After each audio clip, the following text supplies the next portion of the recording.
Welcome back to brand new year. Brand new year here at the shop. We did a very quick farewell to the old year on Wednesday, right before I hit the road, or maybe when I got to my mother's. It's all a blur. But yeah, we did a really brief farewell. I did a little social media post with about 8 or 9 pictures talking about some of the stuff that happened over the year. Most of the stuff that I talked about happening over the year, though, was um, personal, family. The more gray in my hair. This side's a little grayer.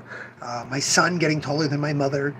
My daughter going to college. All that stuff. I didn't do a big thing about the shop because I was still really thinking, "Hey, Joe."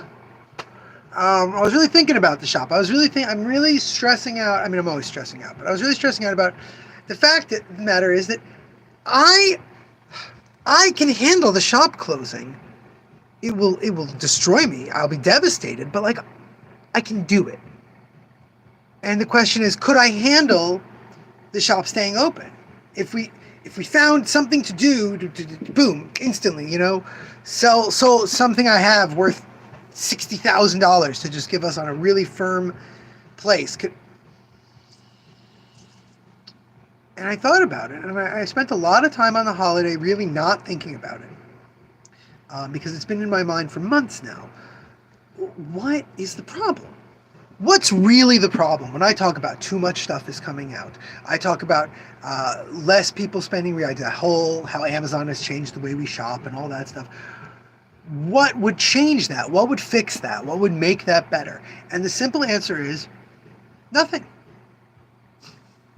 Those things are pretty much facts. They're realities of the situation. They're the world we live in right now. And so these are the conclusions I've come to. One, we're really going to be ordering a lot less stuff. Because today really backed it up. I've been in the shop now since noon. I've been here for over 7 hours. 80% of the people who came in here today had no goals. They had no plans. They just, oh yeah, I was in the area. I love this shop. Or, oh, I just saw it. I wanted to come in. Or, oh yeah, my friend brought me here. They don't not know anything about comics. A lot of those people came, I want to check out back issues. I want to see what valuable things you have. I like Heartstopper. I like Dogman. A lot of reasons they walked in here. But they were not looking for the new stuff. Period.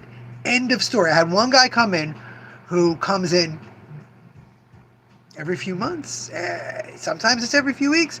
He used to be a regular weekly buyer. He's probably 50 years old. And he just buys off my new number ones. What's new? He doesn't pick up the second issues of things. He just gets whatever he randomly sees that I have. He doesn't go to regular shops. That's a huge contingent of my people who don't pre-order. Obviously, you pre-order, like Joe, like my 100 or so pull list people who are actually on top of their pull list. Great, terrific. I had a guy come and pick up today a CG Seed. That means comic grading company. There's a certified grade. CG Seed 9.8 Marvel Secret Wars number 8 reprint, right? That came out about a month ago. 2 months ago. They've been reprinting Marvel Secret Wars issue by issue. Foil cover by Dynamic Forces. Okay, this is a $10 book in regular. If you buy a foil cover of Marvel Secret Wars, you can get one for $10. Maybe even in some places they have it for $8 or $9. CG Seed 9.8, $120. He ordered it. I got it for him. He came, he picked it up. He picked up his Ultimate X-Men, his Ultimate Spider-Man, his Ultimate Black Panther, and a CGC. Jalil. No problem. There you go, Jalil. But I'm not buying 6 of those and putting them on the shelf. So why am I doing it with Investigators, with Gotham City Sirens, any of these books that I've been like, oh, people like this, and gotten a few? I don't have to. Oop, people coming in. I don't have to stock heavily on those. Because that's not what people are looking for. They're just looking around. Here, I'll show you. Give me 1 second. Welcome. Hello. Help you guys find anything? No, just looking. All right. Is there anything in particular you're looking for?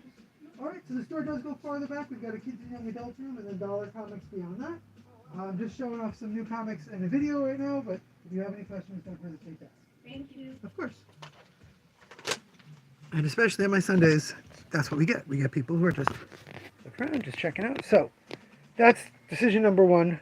We're ordering a lot less. Decision number two. This is all before I had a bit of an epiphany on the second day of Rosh Hashanah.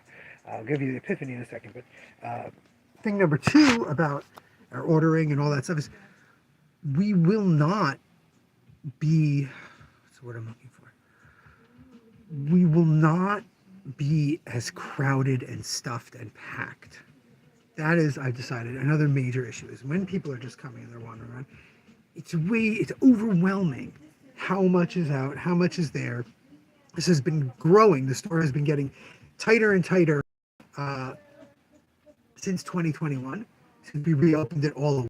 And I really think that that's part of the issue. So we are going less and we need to clear space. So again, all this was in the back of my mind to make plans. I was really trying to focus on the spiritual aspect of Rosh Hashanah. And then it just hit me that what I need to do is, one, bring it to people's attention that we're really having trouble. Like I talk about the live stream that we're having trouble. I put on my social media posts. I tell some of my friends on Facebook and they all come. That's not what we need. If you go on social media right now, about an hour and a half ago, Gabe Fowler, I love Gabe, of Desert Island Comics, sometime over the holiday, sometime when I was offline, Gabe let everyone know that Desert Island, which is located in Williamsburg, Brooklyn, which is super gentrified area, is basically being kicked out of its spot. The landlord was just offered twice the rent that he pays. And so they said, you can match it or you can go by January 2025. So Gabe said, look, I'm not matching. It's a ridiculous amount of money for rent. I'm not matching it. I guess we'll find a new spot. And they've been there for closing in on 20 years. They've probably been there 16 or 17 years. So going to a new spot is not going to be easy. People told him no, apparently. Over the weekend, he was contacted by lots of people, and they said, Gabe, you have to stay in your spot. So he launched a GoFundMe. Again, right now, as I'm doing this video live, this has been up for about 90 minutes, and the GoFundMe has raised $20,000. Now, to be fair, we are not Desert Island Comics. Desert Island Comics is a unique experience. It is probably one of the most eclectic and exceptional collections of comic art you can find anywhere, certainly in New York. It's a tiny little shop. It's probably a quarter the size of mine, and it's filled with comics you've never heard of. It is mind-blowing. And the people they've hosted, they've had Blutch there. They've had all these European artists who some of you have never heard of. They had these Japanese artists. They get super rare, hard to find stuff just because they travel to other countries and bring it back with them. They're an exceptional shop. So we're seeing that was like, right, that's not us. Like, we're never going to generate that kind of response. People love us, and people might want to give us money if we did a GoFundMe, but we're not getting $20,000 in 90 minutes. It's not happening.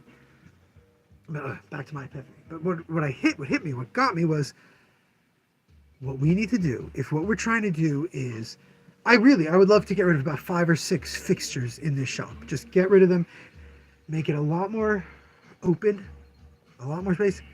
We are going to have clearance sales, but holidays are approaching, so how can you have clearance sales? You can't have clearance sales all throughout December. So here's what I decided to do.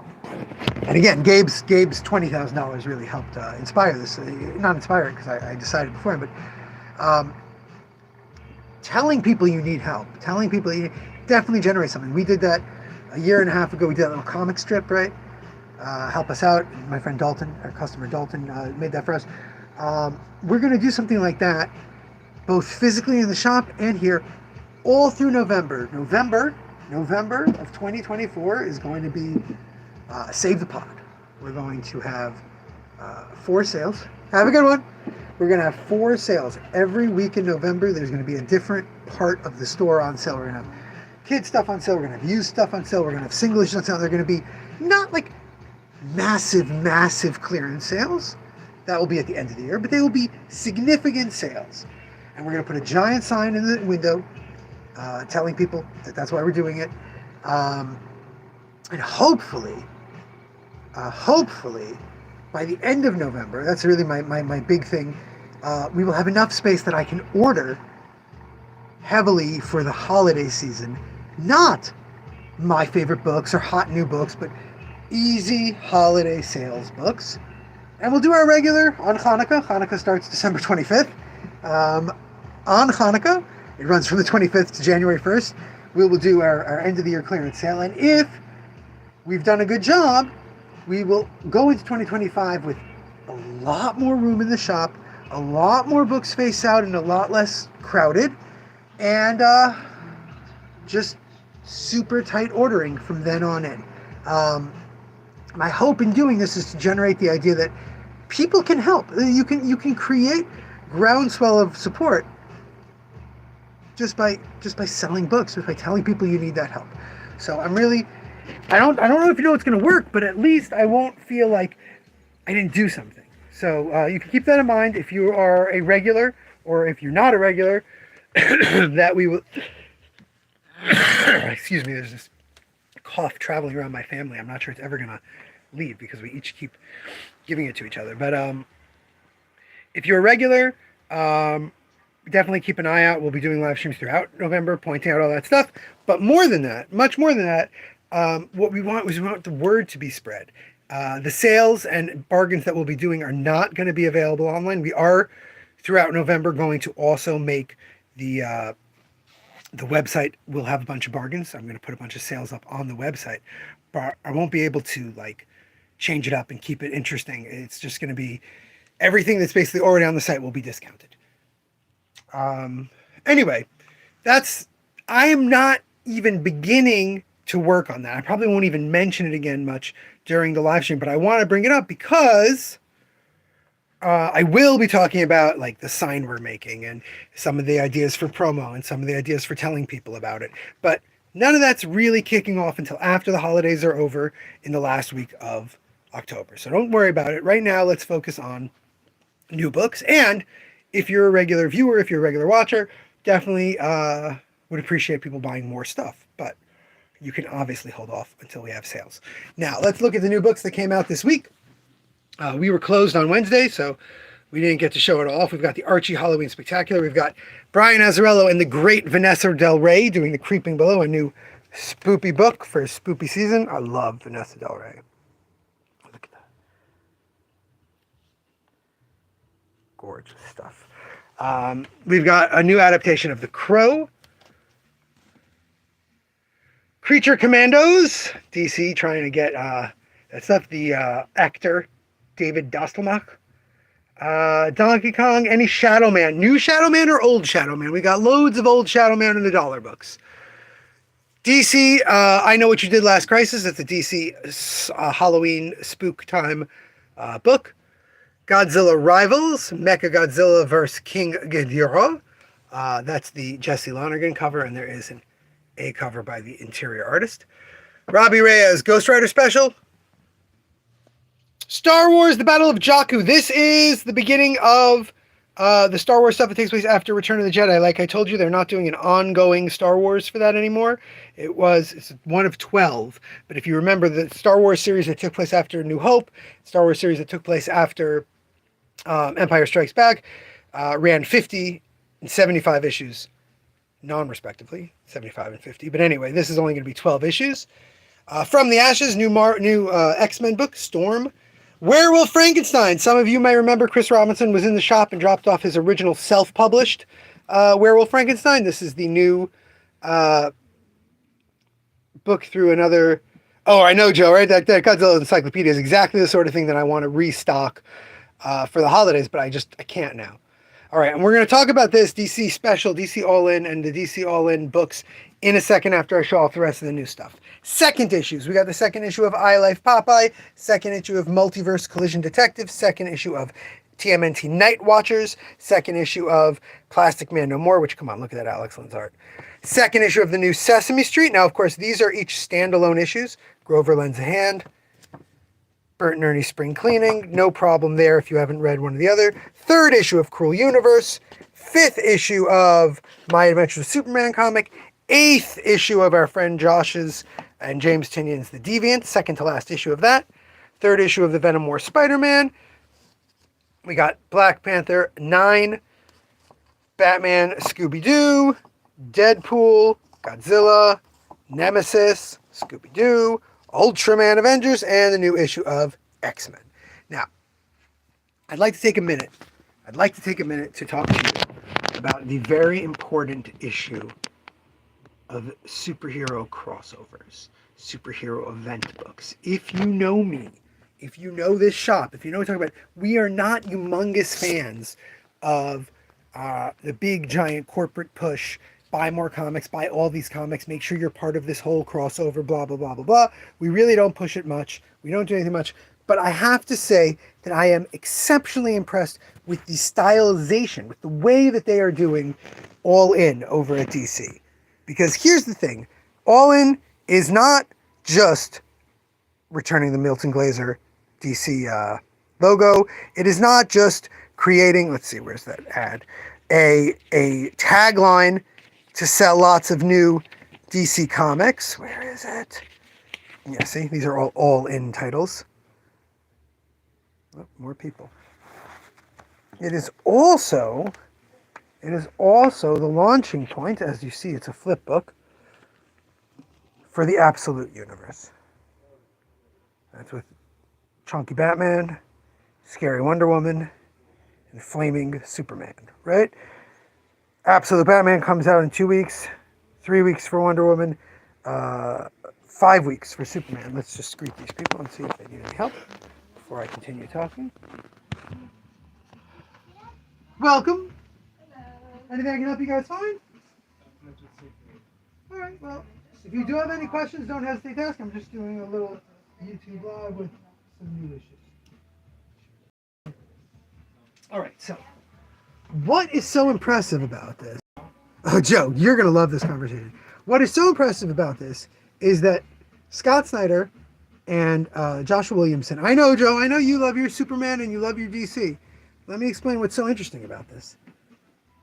They understand that what people are looking for at DC, especially currently, is titles to read that maybe connect to a wider universe.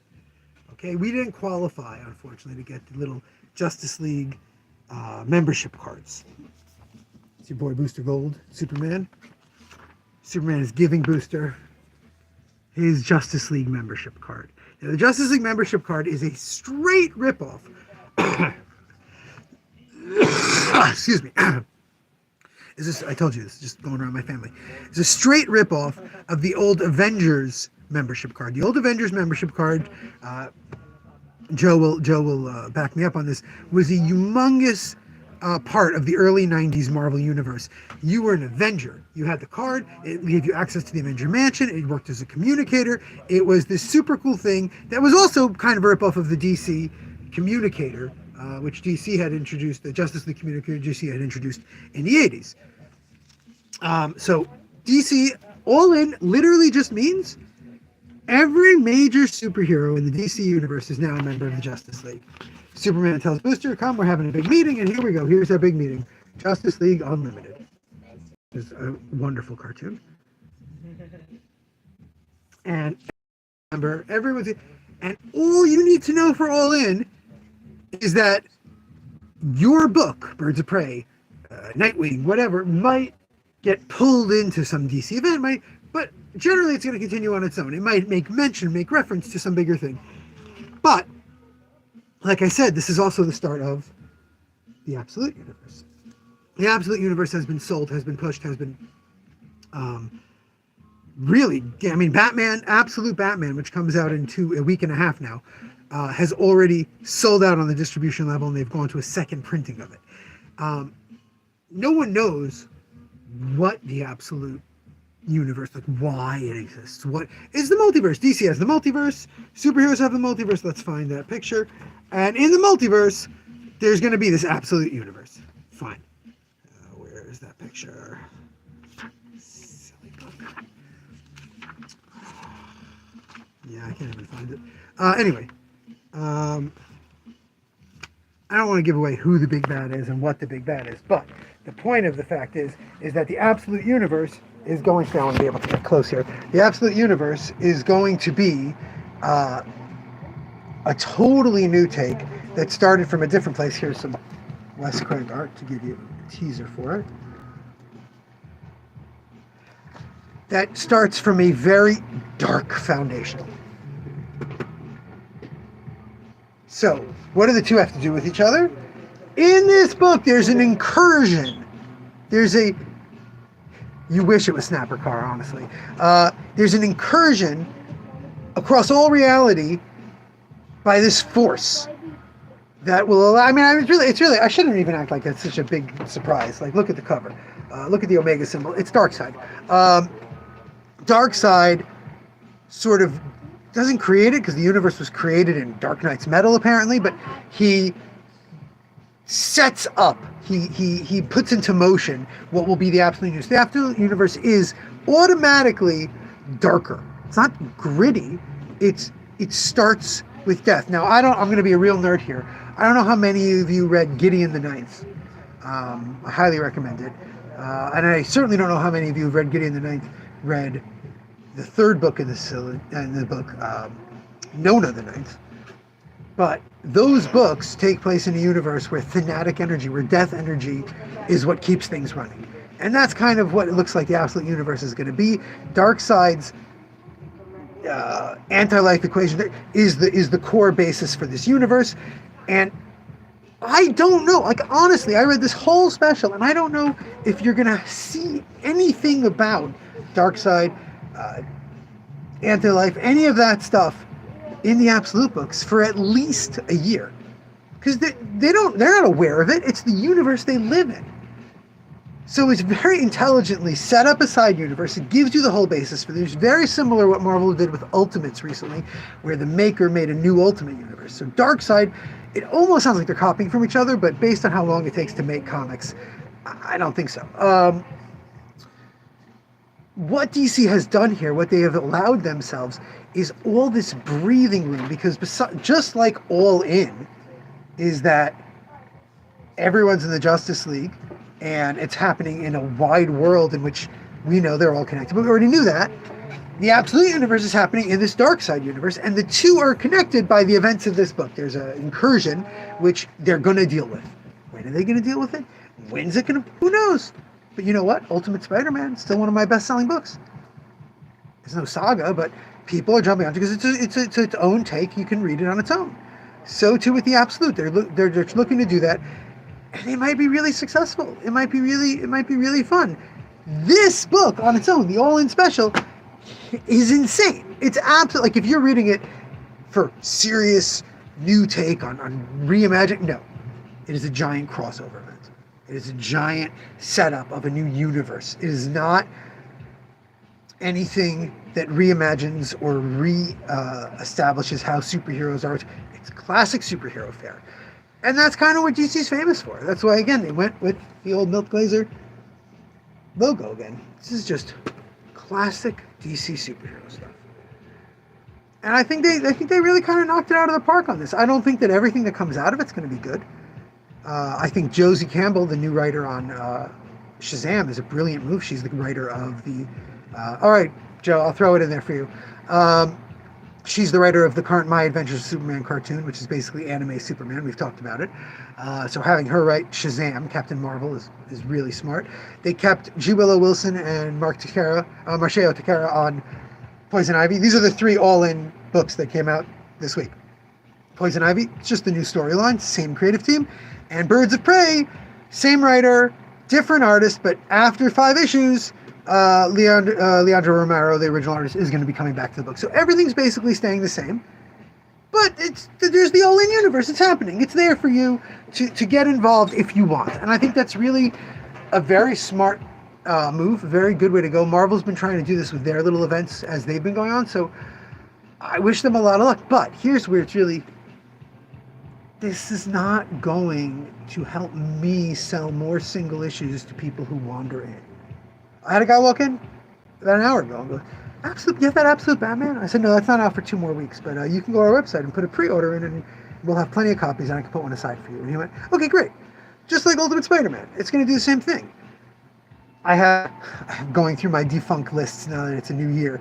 I've got like dozens of Ultimate issues that people who created hold lists but never kept up with their hold list did. So it's not going to be the best thing for my sales, just because. But it will definitely get interest. It will definitely bring people back into stores. Hopefully that will help us all. Anyway, if you're interested in Ultimate Spider-Man, if you're interested in Absolute DC, or if you're interested in regular ongoing stuff, there's all sorts of great books coming up. But if you just want to wait for trades, that's also fantastic. Till tomorrow, when I will be talking a little bit more about the defunct hold list that I'll be dismantling. Remember, damn it, babies, you gotta be kind.